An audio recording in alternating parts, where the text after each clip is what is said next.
디자인 읽기입니다. 오늘 소설을 읽어야 되는 이유에 대해서 한번 얘기를 해보겠습니다. 어, 그림을 그리거나 디자인을 하거나 미술을 하는 이런 어떤 눈에 보이는 비주얼을 하는 분들에게 왜 우리는 소설을 읽어야 될까라는 한번 질문을 한번 해볼까 합니다. 최근에 한강 소설가가 노벨 문학상을 받은 것도 있지만 우리 사회가 이제 다시 한번 문학의 힘에 대해서 관심을 가지기 시작한 것 같아요. 예전부터 저는 강의를 하면서 학생들한테 글을 쓰게 하거나 어떤 책의 어떤 부분을 읽어오게 하거나 또는 어떤 대목을 읽어주는 그런 수업을 했었는데요. 어, 오히려 이렇게 이미지를 다룰수록 가장 중요한 거는 이 언어의 힘인 것 같아요. 자, 그러면 왜 이러한 이야기가 중요한지 한번 해볼까 합니다. 첫 번째, 어떤 음, 대상의 내면을 이해하기 위해서 소설을 읽어야 합니다.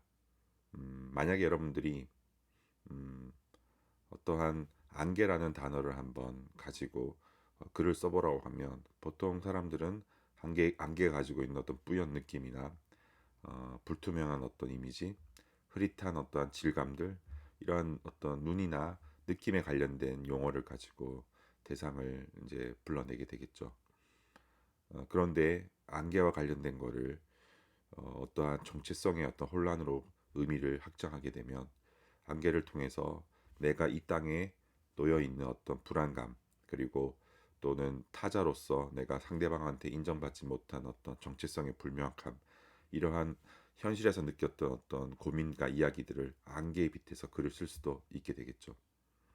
이때 안개는 내가 타인에게 바라보는 어떤 정체성의 어떠한 인정받지 못하는 모호함을 상징하는 메타포가 될 수 있는 거죠. 이런 식으로 우리는 어떤 대상을 통해 그 대상의 느낌이나 눈에 보이는 걸로만 표현하지 않고 그 대상이 가지고 있는 어떠한 속성을 바탕으로 지금 처한 나의 상황과 빗대어 글을 쓰게 됩니다.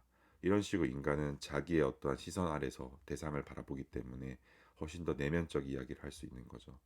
이러한 눈이 길러지게 되면 훨씬 더 안개를 표현할 수 있는 다양한 선택지와 이야기들이 만들어지겠죠. 이런 것 때문에 우리가 소설을 읽어야 합니다. 디자이너가 만약에 소설을 읽게 되면 훨씬 더 어떤 대상에 대한 깊이 있는 내면적 사고를 할 수가 있게 되는 거죠. 두 번째, 어, 어떠한 권력과 힘은 이야기에서 나타납니다. 이게 무슨 말이냐면 어떠한 사람이 자신의 어떤 권위나 권력을 위해서 가장 먼저 하는 일들은 어떤 자신에 대한 탄생 설화나 이야기를 만들어 냅니다. 단순히 내가 너한테 힘이 500배 세다 또는 600배 세다 이렇게 수치로 얘기하게 되면 아무런 데미지를 줄 수가 없죠. 하지만 나라는 인간이 어떠한 가문에서 태어났고 어떠한 이야기를 가지고 태어난 초인적 인물이라고 말하게 되면 사람들은 믿게 됩니다. 그게 신화입니다. 그래서 가만히 보면 우리나라에서는 단군 신화가 있는 것처럼 외국에서는 그리스 신화 이런 식으로 어떠한 어떤 초월적 존재에 대한 이야기가 반드시 존재합니다. 왜 이런 이야기가 만들어질까요?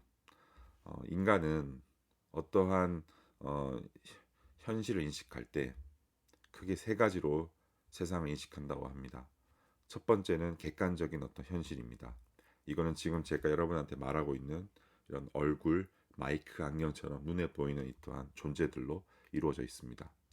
두 번째는 주관적인 현실인데 이거는 내가 이렇게 말할 때 여러분이 느끼는 어떤 감정들이겠죠. 뭔가 목소리가 좀 굵다 또는 뭐 약간 표정이 슬퍼 보인다 또는 음, 되게 기뻐 보인다 이런 느낌들은 전부 다 여러분들이 해석하는 주관적 현실이 되겠죠. 세 번째는 이런 객관적인 거와 주관적 현실 사이에서 만들어지는 상호 주관적인 현실입니다. 예를 들어 대한민국이라는 것도 어떻게 보면 상호 주관적인 현실입니다. 존재하고 있지만 만져질 수 없는 이런 기업, 단체, 추상적인 어떠한 그룹들이 여기에 해당합니다. 뭐 비트코인 같은 가상화폐도 이런 주관적, 상호 주관적인 협의에서 만들어진 현실입니다. 자, 이 세 번째가 굉장히 중요한 건데요. 이 상호 주관적인 현실 때문에 인간은 객관적으로만 현실을 바라보지도 않고 주관적으로만 바라보지 않고 이 양극단 안에서 여러 가지 관점을 가지고 상호 주관적인 해석을 통해 현실을 인식합니다. 이게 바로 신화와 종교와 그리고 이런 다양한 국가들이 탄생한 배경이 됩니다. 그렇기 때문에 이 상호 주관적인 현실은 이야기를 가지게 됩니다. 어떠한 탄생 실화를 가지고 만들어졌는지, 어떠한 교훈을 가지고 만들어졌는지 전부 이야기로 전해 내려옵니다. 이게 얼마나 힘이 세냐면 종교와 관련된 어떠한 이야기로 맺어진 관계는 피보다 더 진하게 뭉쳐집니다. 그래서 어떤 종교적인 걸 훼손하게 되면 전쟁이 일어나죠. 단순히 어떤 물리적으로 한 사람을 다친다고 해서 전쟁이 일어나진 않죠. 이런 것처럼 상호 주관적인 이야기 안에서 인간들은 현실을 만들어갑니다. 그러면 내가 어떠한 객관적인 걸 보고 주관적인 걸 느낀다고 하더라도 이게 전부 다 이 사이에 주관적인 상호 주관적인 게 다르게 만들어지기 때문에 사람마다 각자만의 삶을 살아가게 되는 거죠. 그래서 철학에서는 이거를 한 인간을 만난다는 것은 새로운 세계를 열어 넣는 거라고 얘기를 합니다. 즉 사람마다 자기만의 세계를 떠안고 살게 되는 거죠. 자, 소설을 읽는 거는 다른 사람의 삶의 이야기를 들추는 행위가 되는 거고 그 어떠한 것보다도 가장 생생하고 아주 진지하게 그 사람들의 이야기를 우리가 간접 경험을 할 수 있습니다. 이것 통해 삶의 시각과 세상을 바라보는 이 창틀을 넓힐 수가 있습니다. 자, 그렇기 때문에 이러한 권위와 힘에 대한 것들도 우리가 이 소설을 통해서도 배워나갈 수가 있는 겁니다. 이걸 디자인에 한번 적용을 해보면 우리가 이렇게 예술을 활동하거나 뭔가 표현하는 활동도 우리가 만들어진 이 세계 안에서 인식이기 때문에 객관적인 현실만 가지고 인식하게 되면 다 비슷한 결과물만 나올 거고 또는 주관적인 것만 가지고 만들어질 경우에는 소통하기 힘든 너무 나의 개인적인 어떤 해석만 나오게 될 겁니다. 이 상호 주관적인 해석 안에서 이야기를 바탕으로 이미지를 만들어내면 훨씬 더 사람들한테 호기심을 일으키고 그리고 힘을 얻을 수 있는 비주얼들을 만들어 나갈 수가 있는 겁니다.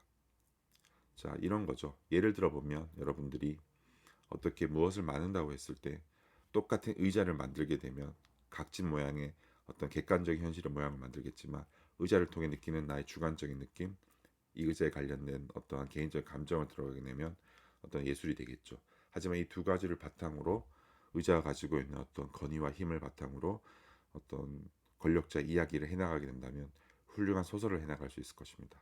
이 두 가지 양극단의 현실 안에서 상호 주관적인 이야기를 만들어갈 때 사람들은 삶의 어떤 이야기들을 받아들일 수가 있는 거죠.